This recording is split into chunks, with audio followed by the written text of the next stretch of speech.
Hey everyone, welcome back to channel guys. I hope you all are doing well. तो आज हम पढ़ेंगे learning के बारे में कि कंडीशनिंग कैसे होती है, क्लासिकल कंडीशनिंग, ऑपरेंट कंडीशनिंग का हम नेक्स्ट वीडियो में पढ़ेंगे क्योंकि क्लासिकल कंडीशनिंग में ही हमारी बहुत सारी थ्योरीज हैं जो हमें आज कवर करनी है. तो let's begin with our session. Learning कैसे होती है, मैं पहले आपको सबसे पहले ये बताना चाहूँगी. एक होता है हैबिचुएशन और एक होता है कंडीशनिंग. तो हैबिचुएशन होता है वो स्मॉल पीरियड ऑफ टाइम के लिए होता है, लेकिन कंडीशनिंग जो होता है वो कॉम्प्लेक्स बिहेवियर को लर्न करने के लिए किया जाता है. लेकिन ऐसा नहीं है कि सिर्फ कंडीशनिंग से ही आप सीखोगे और उसके अलावा आप किसी से लर्निंग नहीं कर सकते. लर्निंग देखो, आप अपने घर में कोई माहौल देखा होगा, उससे आपने लर्निंग कर ली. ऐसा तो है नहीं कि आपको ज़बरदस्ती कंडीशनिंग करी गई होगी, नहीं. आपने कुछ चीज़ें ऐसी होती है जो आप ऑब्जर्व करते हो और एकदम से लर्न कर लेते हो, तो उसको क्या कहते हैं, ऑब्जर्विंग बिहेवियर लर्निंग. ठीक है. लेकिन कंडीशनिंग कैसे होती है, जो हमारे बिहेवियर में चेंज आता है अपने एक्सपीरियंस से. ठीक है. और कंडीशनिंग जो है स्पेसिफिक टर्म है जो एक्चुअल प्रोसीजर को मॉडिफाई करता है, बिहेवियर को. ठीक है. और ये हमारे रिस्पॉन्स को निकालता है. ठीक है. ट्रांसफ़र करता है एक स्टिमुलस से दूसरे स्टिमुलस से. ठीक है. और इसे कहते हैं कंडीशनिंग. कंडीशनिंग एक प्रोसेस है जो इनइफेक्टिव स्टिमुलस, ऑब्जेक्ट या सिचुएशन को भी इफ़ेक्टिव बना सकता है और उससे रिस्पॉन्स निकाल सकता है. अब इसमें कुछ टर्म्स आएंगे आपके. न्यूट्रल स्टिमुलस आएगा, अनकंडीशनल स्टिमुलस आएगा और कंडीशनल स्टिमुलस आएगा और अनकंडीशनल रिस्पॉन्स आएगा. तो आप इन वर्ड्स को अपने दिमाग में बिठा लीजिए और आप ना समझने की कोशिश करिए एज़ कम्पेयर टू कुछ चीज़ रोट लर्न करने के बजाय. ठीक है. तो अनकंडीशनल स्टिमुलस जो होता है जिसमें हमने कंडीशनिंग नहीं करी है. ठीक है. और अनकंडीशनल रिस्पॉन्स होता है जो नेचुरल रिस्पॉन्स है. ठीक है. जो आपके रिफ्लेक्सेस होते हैं, रिफ्लेक्सेस कौन से होते हैं, जो इनवॉलेंट्री होते हैं. ठीक है. और जो आपके इनेट होते हैं. ठीक है. और फिर आप कंडीशनल स्टिमुलस, जो आपने कंडीशन के दौरान स्टिमुलस यूज़ करा है. कंडीशन रिस्पॉन्स किसे कहते हैं, जो आपने कंडीशनिंग के दौरान जो आपने रिस्पॉन्स सिखाया उसको कहते हैं कंडीशनिंग रिस्पॉन्स. ठीक है. तो जो हमारे बिहेवियर्स हैं वो दो टाइप के हैं, क्लासिकल कंडीशनिंग और ऑपरेंट कंडीशनिंग. ठीक है. तो क्लासिकल कंडीशनिंग होती है एस टाइप की होती है, जो आर्टिफिशियल स्टिमुलस को भी क्या कर देती है, कंडीशनिंग बना देती है और उससे हमारा रिस्पॉन्स निकलवा देती है. ठीक है. तो क्लासिकल कंडीशनिंग जो है रिफ्लेक्सिव, एलिसिट करता है बिहेवियर, कंट्रोल करता है बिहेवियर. ठीक है. और ऑपरेंट कंडीशनिंग कौन सी होती है, जो वॉलंटरी और एमिट करता है बिहेवियर और कंट्रोल करता है बिहेवियर को. ठीक है. और ये जो हमारे बिहेवियर है ये फ्यूचर आउटकम को दिखाता है. अब मैं आपको एक चीज़ बताऊंगी. देखो, बिहेवियरिज्म का जो स्कूल है वो किसने शुरू करा था, वो करा था वॉटसन ने शुरू. ठीक है. तो जो लर्निंग है, लर्निंग की जो सारी थ्योरीज है वो बिहेवियरिज्म में ही आती हैं. तो ये इवान पावलोव ने इस पे काम करा था. सबसे पहले जो क्लासिकल कंडीशनिंग पे काम करा गया था वो इवान पावलोव का ने ही करा था. ठीक है. अब सबसे इंटरेस्टिंग बात क्या थी कि जो इवान पावलोव थे वो एक फिजियोलॉजिस्ट थे, ना कि एक साइकोलॉजिस्ट. ठीक है. और वो वहाँ पे क्या करते थे कि एक केज में कुत्तों को रखा जाता था. ठीक है. डॉग्स को रखा जाता था और वहाँ पे उनको खाना दिया जाता था और वो डाइजेस्टिव सिस्टम पे अपनी रिसर्च कर रहे थे. ठीक है. और ये कितनी इंटरेस्टिंग बात है कि कभी कभी कुछ रिसर्च ऐसी हो जाती है कि वो कहाँ से हमें कहाँ लेके जा देती है. ठीक है. तो इवान पावलोव क्या थे, एक फिजियोलॉजिस्ट थे और वो डाइजेस्टिव सिस्टम को अंडरस्टैंड कर रहे थे, उस पर काम कर रहे थे. तो वो जो आते थे आप उनको डॉग्स को खाना देने के लिए, तो उनके पॉकेट में कीज़ बजती थी. जो कीज़ से कैसी आवाज़ होती है ना, तो वो वाली कीज़ बजती थी उनमें से.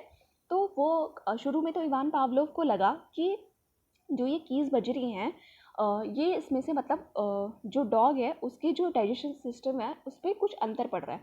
लेकिन इवान पावलोव को ये बात नहीं पता थी कि उस चीज़ से ही वो आगे चल के उनकी रिसर्च का कारण बनने वाला है और उनकी रिसर्च में उनको इतना नाम देने वाला है. इवान पावलोव की जो रिसर्च है वो बहुत फेमस है साइकोलॉजी में. क्लासिकल कंडीशनिंग जो है सबसे पहले इवान पावलोव ने ही दी थी. अब इसमें क्या होता है, एस्टैब्लिश करते हैं हम रिस्पॉन्स को आर्टिफिशियल स्टिमुलस में. ठीक है. और ये फर्स्ट टाइप ऑफ लर्निंग है जो डिस्कवर करी गई थी systematically with in behaviour tradition. ठीक है. अब देखो, इवान पावलोव ने, जैसे कि मैंने आपको बताया कि लेबोरेटरी में ही यही टर्म क्लासिकल कंडीशनिंग सबसे पहले दिया. ठीक है. और जो क्लासिकल कंडीशनिंग है वो क्या करती है, मैग्नीट्यूड ऑफ रिस्पॉन्स दिखाती है. ठीक है. इवान पावलोव मैंने जैसे बताया अब वो फिजियोलॉजिस्ट थे. अब हम देखेंगे कि कंडीशनिंग होती क्या है, इवान पावलोव ने कौन सा एक्सपेरिमेंट करा था. अब देखिए, आप यहाँ पे जो है एक डॉग है और एक है फूड, ठीक है। फिर है एक बेल है और फिर डॉग है, आगे चल के मैं आपको बताऊंगी ये सब क्या है। फिर फूड और बेल है और फिर है बेल और फिर उसका रिस्पॉन्स है। अब देखिए फर्स्ट वाले में आपको दिखाती हूँ मैं, बिफोर कंडीशनिंग है ये, ठीक है। फूड रख दिया, अनकंडीशनल स्टिमुलस है, हमारी कोई कंडीशनिंग नहीं हो रखी। अनकंडीशनल रिस्पॉन्स क्या है कि वो नेचुरल रिस्पॉन्स है, वो उसने सलाइवेट करना शुरू करा। अब इस एग्जाम्पल को ये समझो, आप बहुत भूखे हो, ठीक है, और आपको सामने खाना दिख रहा है, आपकी फेवरेट चीज़ रखी हुई है, जैसे किसी का स्वीट टूथ होगा तो उसको अगर सामने गुलाब जामुन रखे गए होंगे ना तो वो अपने आप को कंट्रोल नहीं कर पाएगा, ऑब्वियसली मुंह में पानी आ जाएगा। तो उसी तरीके से डॉग के मुंह में भी पानी आ गया। फिर हमने अनकंडीशनल स्टिमुलस के बाद बेल बजाई, फिर कोई रिस्पॉन्स नहीं। ऑब्वियसली बेल एक आर्टिफिशियल स्टिमुलस है, उसको देख के डॉग को सलाइवेट नहीं करेगा, ठीक है। फिर हमने क्या करा, फूड प्लस बेल दिखाई, ठीक है। अनकंडीशनल रिस्पॉन्स आया कि जो डॉग है वो सलाइवेट करना स्टार्ट कर दिया। फिर हमने कुछ ट्रायल के बाद, ठीक है, उसके बाद क्या करा, कंडीशन स्टिमुलस जो कि हमारा बेल है वो दिखाया, डॉग ऑटोमेटिकली ही सलाइवेट करने लग गया। और ये ऐसा नहीं है कि ये एक ट्रायल में हो गया, इसके लिए मैनी ट्रायल्स लगे, ठीक है, इस चीज़ को करने के लिए कि जो डॉग है वो सलाइवेट करेगा बेल पे या नहीं, ठीक है। एक्विजिशन ट्रायल इनको बोलते हैं। तो इस चीज़ में डॉग ने क्या है जो बाद में सलाइवेट करना शुरू कर दिया, चाहे आप उसे फूड दिखाओ ना दिखाओ, लेकिन कुत्ते को, डॉग को पता था कि उसको जो है बेल बजते ही उसको खाना मिलेगा, ठीक है। तो ये इसको अगर मैं समराइज़ करूँ तो पहले क्या था, इवान पावलोव ने क्या करा कि फूड दिया और डॉग सलाइवेट करा, ठीक है। फिर उन्होंने क्या करा, पहले बेल दिखाई, फिर बेल दिखाई, डॉग ने सलाइवेट नहीं करा। फिर उन्होंने क्या करा, फूड प्लस बेल दोनों दिखाई, ठीक है। तो उसके बाद उन्होंने अनकंडीशनल रिस्पॉन्स, जो डॉग जो है सलाइवेट करने लग गया कुछ टाइम बाद उन्होंने क्या करा, धीरे धीरे उस चीज़ को इंक्रीज करते गए, ठीक है। और फिर उसके बाद जब एक टाइम ऐसा आया कि उसको पता, पहले बेल बजाते थे और फिर फूड दिखाते थे, पहले बेल फिर फूड, ठीक है।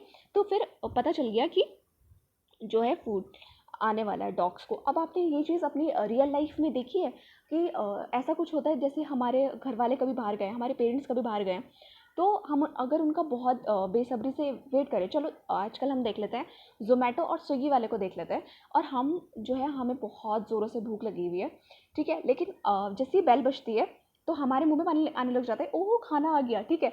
तो ये किस तरीके से हुआ, ये हमारी भी कंडीशनिंग हो रखी है, हमें पता है कि हमारी लर्निंग हो रखी है कि, और अगर देखो कि ज़ोमैटो और स्विगी वाला नहीं आया तो हमारा मूड कितना अपसेट हो जाता है, कोई और आ जाता है, ठीक है। तो वो उसी तरीके से ही डॉग की जो है रिफ्लेक्सेस थे उसने सलाइवेट करना शुरू कर दिया था, ओके। फिर जैसे कि मैंने आपको बताया कि अनकंडीशनल स्टिमुलस नेचुरल स्टिमुलस होता है, ठीक है, जो ऑटोमेटिक रिस्पॉन्स होता है। अनकंडीशनल रिस्पॉन्स यूसीआर नेचुरल और ऑटोमेटिक एलिसिट करता है सलाइवा, ठीक है। सलाइवा जो है अनकंडीशनल रिस्पॉन्स है।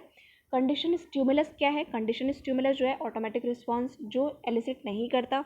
कंडीशन रिस्पॉन्स क्या है, जो लर्न रिस्पॉन्स है, जो सलाइवेट करना, ठीक है, बेल को देख के ना कि फूड को देख के। अनकंडीशन स्टिमुलस है फूड, अनकंडीशन रिस्पॉन्स है सलाइवा, ठीक है। कंडीशनल स्टिमुलस है और अनकंडीशनल बेल प्लस फूड दिया, सलाइवा आफ्टर मैनी ट्रायल्स, ठीक है। एक चीज़ ऐसे में नहीं होगी कि एक ही बार में कर दिया, ठीक है। फिर बेल दिया कंडीशनल स्टिमुलस और खुद ही अपने आप सलाइवा जो है कंडीशनल रिस्पॉन्स हमारा आने लग गया, ठीक है, ओके। तो अब हम इसको अगर समराइज करेंगे तो जो क्लासिकल कंडीशनिंग है वो पावलोव ने दी, SS type stimulus type of conditioning होती है।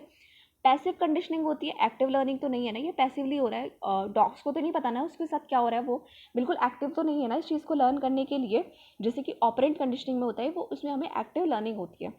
Unconditional as well as condition reflexes are studied, ठीक है, कंडीशन भी और अनकंडीशन भी, ठीक है।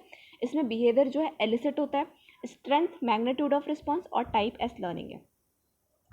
अब मैं बताती हूँ आपको वॉटसन कौन थे, ठीक है। मैंने बताया था आपको कि बिहेवियरिज्म का जो स्कूल है, किसी दिन स्कूल स्ट्रक्चरलिज्म, फंक्शनलिज्म, रिडक्शनलिज्म और जेस्टाल्ट और साइको एनालिसिस, ये हमारे सारे स्कूल्स हैं, ठीक है, इनके बारे में हम बात करेंगे।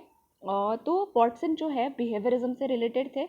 तो वॉटसन की अगर मैं आपको बैक द स्टोरी बताऊं तो वे एक जगह काम कर रहे थे, किसी हॉस्पिटल में काम कर रहे थे।